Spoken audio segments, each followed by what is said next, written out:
नमस्कार विद्यार्थी मित्रांनो, आज आपण प्रकरण क्रमांक 3 भाग ब मागणीची लवचिकता या प्रकरणातील मागणीच्या लवचिकता मापनाची भूमिती पद्धती किंवा बिंदू पद्धती अभ्यासणार आहोत। चला तर मग पाहूया मागणीची लवचिकता मापनाची भूमिती पद्धती किंवा बिंदू पद्धती। या पद्धतीलाच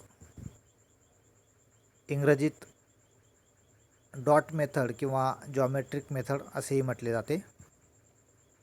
मित्रांनो, मागणीची लवचिकता मापनासाठी डॉक्टर मार्शल यांनी गुणोत्तर पद्धती आणि एकूण खर्च पद्धती या पद्धतीसुद्धा विकसित केलेल्या आहेत किंवा मांडलेल्या आहेत। परंतु जेव्हा मागणी वक्र दिला असेल आणि त्या मागणी वक्रावरील विशिष्ट बिंदूची लवचिकता मोजावयाची असेल तेव्हा गुणोत्तर पद्धती आणि एकूण खर्च पद्धती उपयुक्त ठरत नाही। म्हणून डॉक्टर मार्शल यांनी मागणी वक्रावरील विशिष्ट बिंदूची लवचिकता मोजण्यासाठी भूमिती पद्धती किंवा बिंदू पद्धती विकसित केलेली आहे। चला तर मग अभ्यासूया बिंदू पद्धती किंवा भूमिती पद्धती। जेव्हा मागणी वक्र दिला असेल आणि त्या मागणी वक्रावरील विशिष्ट बिंदूची लवचिकता मोजायची असेल तेव्हा बिंदू पद्धती किंवा भूमिती पद्धतीचा अवलंब केला जातो किंवा वापर केला जातो। जेव्हा मागणी वक्र दिला असेल आणि मागणी वक्रावरील विशिष्ट बिंदूची लवचिकता मोजावयाची असेल तेव्हा या विशिष्ट बिंदूची लवचिकता मोजण्यासाठी डॉक्टर मार्शल यांनी एक सूत्र किंवा गुणोत्तर दिलेलं आहे। ते सूत्र पुढील प्रमाणे: मागणीची लवचिकता बरोबर मागणी वक्रावरील बिंदूपासूनचे खालचे अंतर भागिले मागणी वक्रावरील बिंदूपासूनचे वरचे अंतर, किंवा असेही म्हणता येईल मागणीची लवचिकता बरोबर मागणी वक्रावरील बिंदूपासूनचे क्ष अक्षाकडील अंतर भागिले मागणी वक्रावरील बिंदूपासूनचे य अक्षाकडील अंतर। या सूत्राचा वापर करून मागणी वक्रावरील विशिष्ट बिंदूची लवचिकता मोजता येते। विद्यार्थी मित्रांनो, मागणी वक्र साधारणतः दोन प्रकारचे असतात। त्यातला पहिला प्रकार रेषीय मागणी वक्र आणि दुसरा प्रकार आहे अरेषीय मागणी वक्र।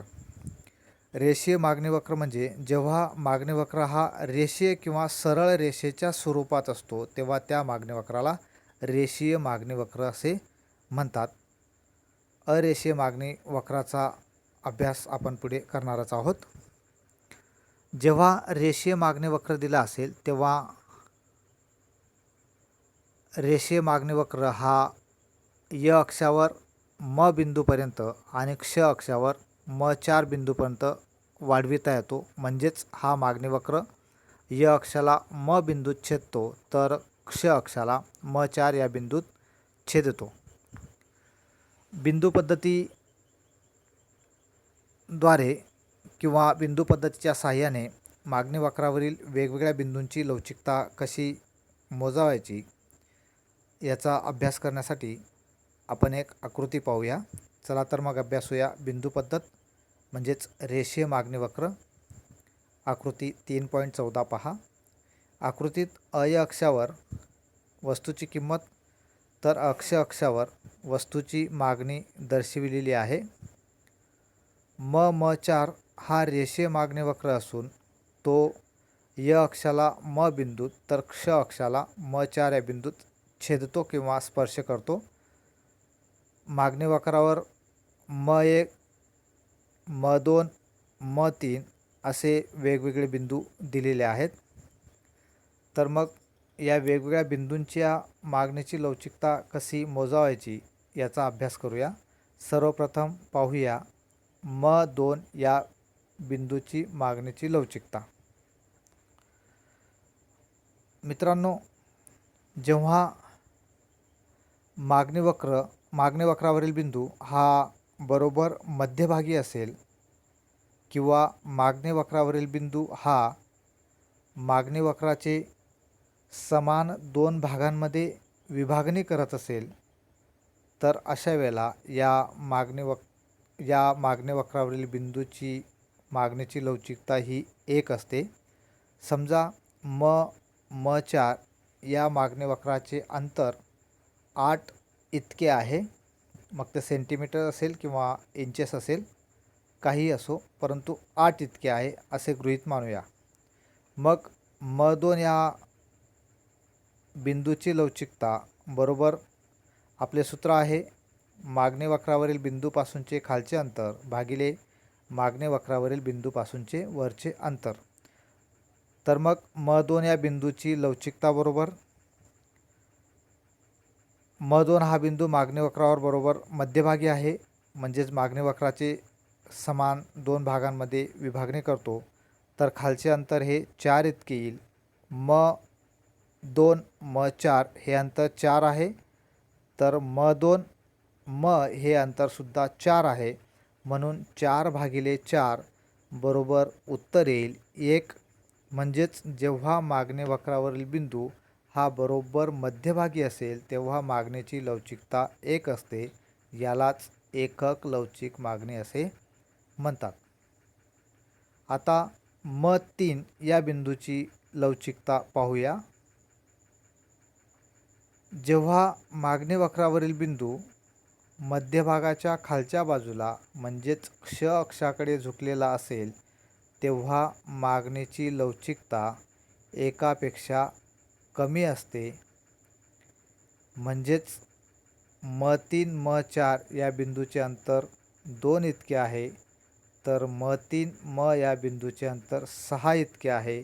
म्हणून मागणीची लवचिकता बरोबर 2/6 बरोबर उत्तर येईल 0.33. म्हणजेच मागणीची लवचिकता एकापेक्षा कमी आहे. यालाच कमी लवचिक मागणी असे सुद्धा म्हटले जाते. आता बिंदू म4 पाहूया. म4 हा बिंदू क्ष अक्षाला स्पर्श करतो. जेव्हा मागणी वक्रावरील बिंदू हा क्ष अक्षाला स्पर्श करणारा असेल तेव्हा मागणीची लवचिकता 0 असते. त्यालाच अलवचिक किंवा संपूर्ण अलवचिक मागणी असेही म्हणतात. आता बिंदू म1 अभ्यासूया. जेव्हा मागणी वक्रावरील बिंदू मध्यभागाच्या वरच्या बाजूला य अक्षाकडे झुकणारा असेल तेव्हा मागणीची लवचिकता एकापेक्षा जास्त असते. समजा आता म1 म4 हे अंतर 6 इतके असेल तर म1 हे अंतर 2 इतके आहे. आपलं सूत्र आहे मागणी वक्रावरील बिंदूपासूनचे खालचे अंतर भागिले मागणी वक्रावरील बिंदूपासूनचे वरचे अंतर. म्हणून मागणीची लवचिकता बरोबर 6/2 बरोबर उत्तर येईल 3. म्हणजेच मागणीची लवचिकता एकापेक्षा जास्त आहे. आता म बिंदू जर मागणी वक्रावरील बिंदू हा य अक्षाला स्पर्श करणारा असेल तर मागणीची लवचिकता ही अनंत असते. त्यालाच अनंत किंवा संपूर्ण लवचिक मागणी असे सुद्धा म्हटले जाते.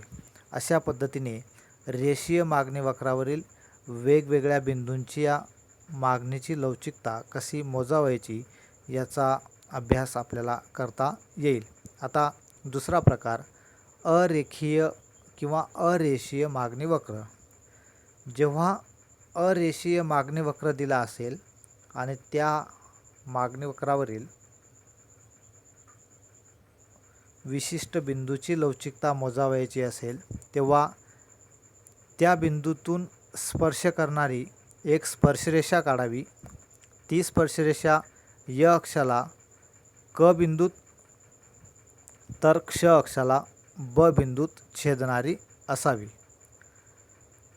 अरेषीय मागणी वक्रावरील विशिष्ट बिंदूची लवचिकता मोजण्यासाठी डॉक्टर मार्शल यांनी एक सूत्र दिले आहे. ते सूत्र पुढील प्रमाणे मागणीची किंमत लवचिकता बरोबर स्पर्शरेषेवरील बिंदूपासूनचे खालचे अंतर भागिले स्पर्शरेषेवरील बिंदूपासूनचे वरचे अंतर.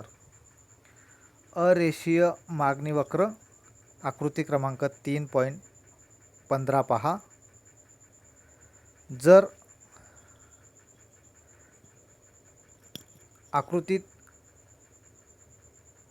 अय अक्षावर किंमत तर अक्षावर मागणी दर्शविलेली आहे. म1 हा अरेषीय मागणी वक्र आहे. त्या मागणी वक्रावरील स बिंदूची लवचिकता मोजण्यासाठी स बिंदूतून एक स्पर्शरेषा काढलेली आहे. ती य अक्षाला क बिंदूत तर क्ष अक्षाला ब बिंदूत छेदते. सूत्र आहे स्पर्शरेषेवरील बिंदूपासूनचे खालचे अंतर भागिले स्पर्शरेषेवरील बिंदूपासूनचे वरचे अंतर.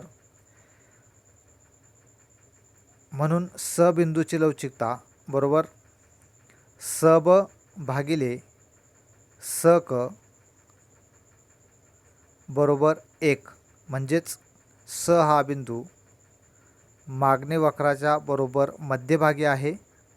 म्हणून मागणीची लवचिकता 1 इतकी आहे.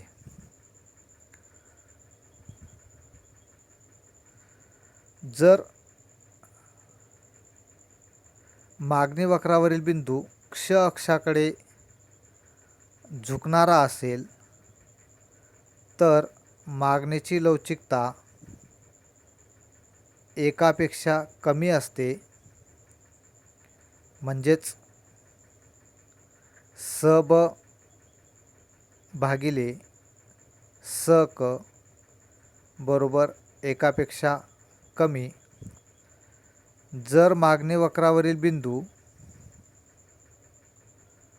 मध्यभागाच्या वरच्या बाजूला य अक्षाकडे झुकणारा असेल तर मागणीची लवचिकता एकापेक्षा जास्त असते. अशा पद्धतीने रेषीय आणि अरेषीय मागणी वक्र दिला असता त्या मागणी वक्रांवरील विशिष्ट बिंदूची लवचिकता कशी मोजावयाची याचा अभ्यास बिंदू पद्धती किंवा भौमितिक पद्धतीच्या सहाय्याने करता येतो.